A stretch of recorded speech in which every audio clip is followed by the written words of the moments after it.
우리는 계속해서 에베소서의 말씀을 나누고 있습니다. 10절 끝으로 시작한 마지막 권면은 우리가 부르심에 합당하게 행하기 위하여 하나님의 전신갑주를 입고 거센 물결과 같은 세상에 맞서 서 있기를 권면하고 있습니다. 하나님의 진리의 띠가 폭력과 압제 그리고 거짓과 속임이 만연한 세상에서 우리의 허리를 붙잡아 주십니다. 하나님의 의의 호심경이 모든 지킬 만한 것들 중에 내 마음을 지키라 하신 말씀처럼 분냉과 노함, 외로움, 어떤 이유에서의 마음의 무너짐을 경험할 때에도 어떤 이유도 없이 나를 의롭다 불러주신 하나님의 지키심이 있음을 나누었습니다. 사장으로부터 시작된 부르심에 합당한 권면은 믿음의 방패, 구원의 투구 그리고 성령의 검으로 때에 따라 부으시는 하나님의 은혜를 통해 평화와 복음을 전하는 걸음을 담대히 걸어갈 것으로 마무리하며 오늘 본문은 그런 우리에게 마지막으로 구할 것, 기도와 간구에 대해서 권면하고 있습니다. 기도와 간구할 것을 권면하는 말씀은 어제 함께 나눈 하나님의 전신갑주를 설명하는 앞선 문장들과 구분된 별개의 문장이 아니라 이어지는 문장으로 연결되어 계속해서 우리에게 권면하십니다. 기도가 전신갑주와 분리된 다른 구성 요소가 아니라 진리의 허리띠, 의의 호심경, 평안의 복음의 신, 믿음의 방패, 구원의 투구, 성령의 검과 같이 하나님의 전신갑주를 입고 맞서야 할 통치자들과 권세자들의 그리고 이 어둠의 세상 주관자들과 하늘에 있는 악의 영들을 상대할 때에 가져야 할 중요한 부분이기 때문입니다. 오늘 본문 18절의 말씀 함께 읽겠습니다. 모든 기도와 간구를 하되 항상 성령 안에서 기도하고 이를 위하여 깨어 구하기를 항상 힘쓰며 여러 성도를 위하여 구하라. 사도 바울은 마귀의 간계를 능히 대적하기 위해 입어야 할 하나님의 전신갑주의 한 부분으로 기도와 간구를 권면합니다. 그리고 기도와 간구를 성령 안에서 기도하라 권면합니다. 기도는 성령 안에 있을 때 기도일 수 있습니다. 내 마음의 소원과 내가 처한 상황이 변화될 것을 바라며 그저 눈을 감고 기다리는 행위가 기도가 될 수 없습니다. 단순히 삶의 방향을 따라 걷던 걸음에 마주한 인생의 문제를 내 스스로 해결할 수 없어서 초월적인 힘을 바라며 기대하는 어떠한 행위도 성령 안에 있지 아니한다면 기도라 부를 수 없습니다. 기도는 하나님의 뜻을 구할 때 기도될 수 있습니다.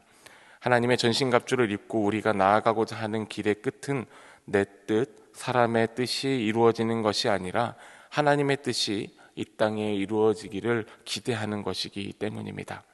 하나님의 뜻과 상관없는 소원을 아뢰는 것은 송아지의 형상을 가져다 두고 우리의 내일을 지켜줄 것이라 기대했던 그들의 숭배와 크게 다르지 않습니다. 우리는 어떻게 우리 정욕과 하나님의 뜻을 구분하여 구할 수 있을까요?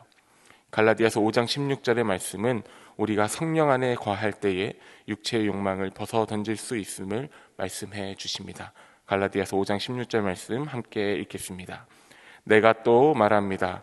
여러분은 성령께서 인도하여 주시는 대로 살아가십시오.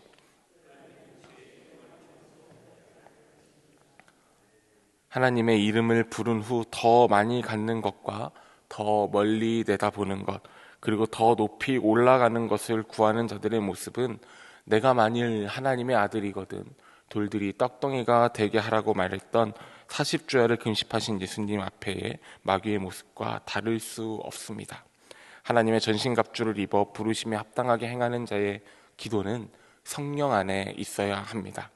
우리 기도가 성령 안에 있을 때 성령께서는 육체의 욕망을 벗어나는 길뿐만 아니라 하나님께서 우리 삶을 비추시고 또 우리 삶을 빚으시며 담아두신 하나님의 뜻을 향해 걸어갈 수 있는 길을 인도해 주십니다. 고린도전서 2장 9절과 10절의 말씀입니다.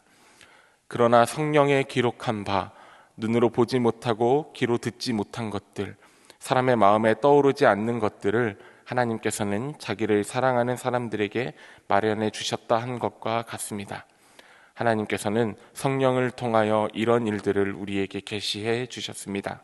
성령은 모든 것을 살피시니 곧 하나님의 깊은 경륜까지도 살피십니다. 아멘.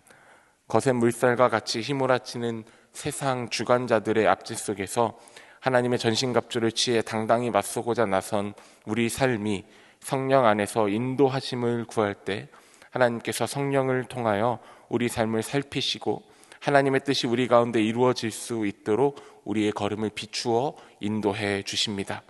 때론 우리 마음이 무너져서 땅을 딛고 살아가는 삶의 현실 속에 지쳐 고개 숙이고 하늘의 하나님을 바라보지 못할 때에라도 성령께서는 우리를 그대로 두지 않으십니다. 로마서 8장 26절의 말씀입니다. 이와 같이 성령도 우리의 연약함을 도우시나니 우리는 마땅히 기도할 바를 알지 못하나 오직 성령이 말할 수 없는 탄식으로 우리를 위하여 친히 간구하시느니라. 아멘. 성령의 탄식과 간구가 입을 열어 다 고백할 수 없는 처지에 있는 우리 삶일지라도 하나님의 뜻을 향해 담대히 다시 설 수 있도록 우리 삶을 견인해 주시는 줄로 믿습니다.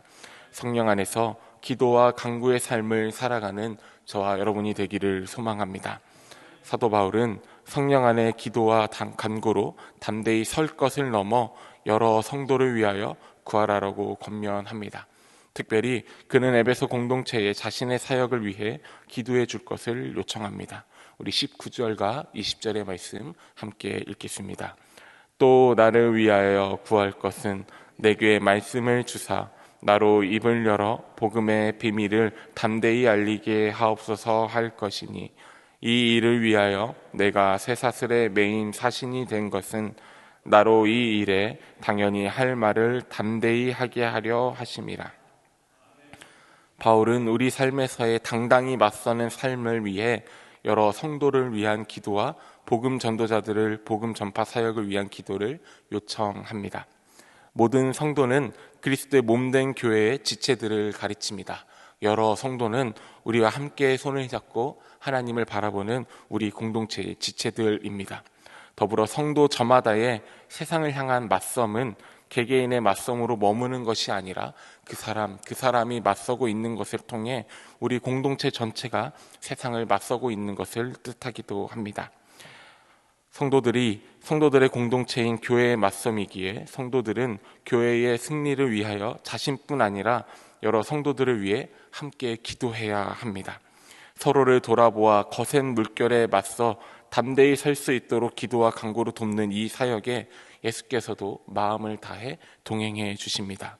히브리서 7장 25절의 말씀은 그러므로 자기를 힘입어 하나님께 나아가는 자들을 온전히 구원하실 수 있는 이는 그가 항상 살아계셔서 그들을 위하여 간구하심이라 라고 말씀해 주고 계십니다. 우리를 한 세례, 한 믿음, 그리고 한 분 하나님을 따르는 공동체로 부르신 하나님의 뜻이 여기에 있는 줄 믿습니다.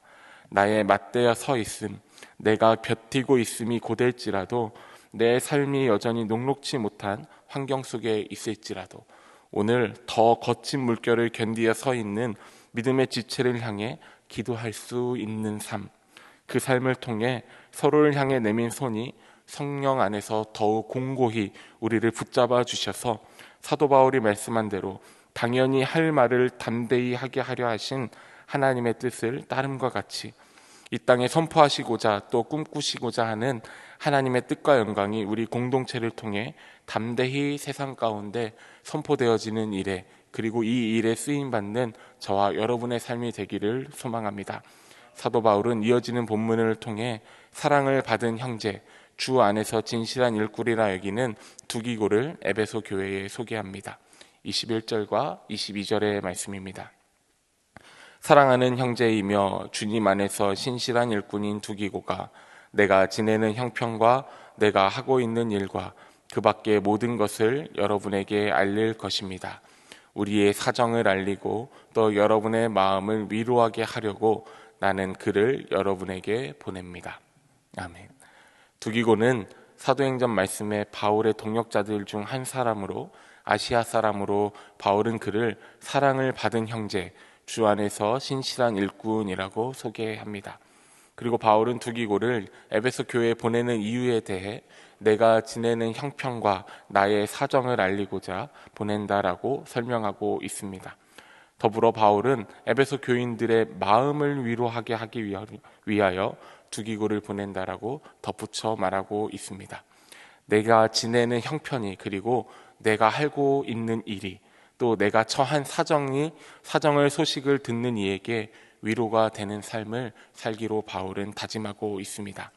우리도 그러한 삶을 살아내기를 소망합니다. 내가 처한 현실이, 내가 하고 있는 일이, 그리고 나의 지내는 형편이 그 소식을 듣는 누군가에게 마음의 위로가 되는 삶, 더불어서 내 삶을, 또 누군가의 삶을 내가 들었을 때에 그 소식이 우리 삶을 위로할 수 있기를 하나님의 이름으로 소망합니다. 나의 자녀뿐 아니라 교회의 청년들과 어린 자녀들을 위해 기도할 때에, 또 나의 아픔뿐 아니라 공동체의 지체들의 아픔과 마음의 상함을 위해 기도할 때에, 나의 형편뿐 아니라 오늘 나보다 더 고된 하루를 맞이한 자들을 위해 기도할 때에, 불현듯 들려오는 누군가의 취업 소식이, 또 누군가의 진학의 소식이, 그리고 회복과 치유의 소식이 도리어 우리 삶의 위로가 될 수 있습니다. 때론 여전히 취업과 진학의 문을 두드리고 있을지라도, 여전히 회복과 치유를 기다리고 있는 지체가 옆에 있을지라도, 여전히 녹록치 않은 환경을 마주하고 있는 그의 현실의 상황을 들을지라도, 성령 안에 머물며 하나님의 뜻을 따라 살기를 다짐하며 거센 물결 앞에 맞서 서 있는 우리 지체들의 이야기가 우리 서로의 삶의 위로가 되기를, 그리고 그들을 향한 중보의 기도가 여전히 우리 안에 있음이 우리 공동체의 위로가 되기를 소망합니다. 하나님의 전신갑주를 입고 성령 안에서 함께 기도할 때에 23절 말씀처럼 아버지 하나님과 주 예수 그리스도께로부터 우리를 향해 내려오는 평안과 믿음을 경한 사랑이, 더불어 우리를 통해 전달되는 평안과 믿음을 겸한 사랑을 우리 안에 충만히 베풀어 주시는 줄 믿습니다. 오늘 본문의 마지막 24절의 말씀과 같이 사도 바울이 간구한 우리 주 예수 그리스도를 변함없이 사랑하는 모든 자에게 임하는 은혜가 서로를 위해 기도하며 서로의 손을 붙잡고 나아가는 우리들의 삶에도 가득하기를 우리 주님의 이름으로 축원합니다.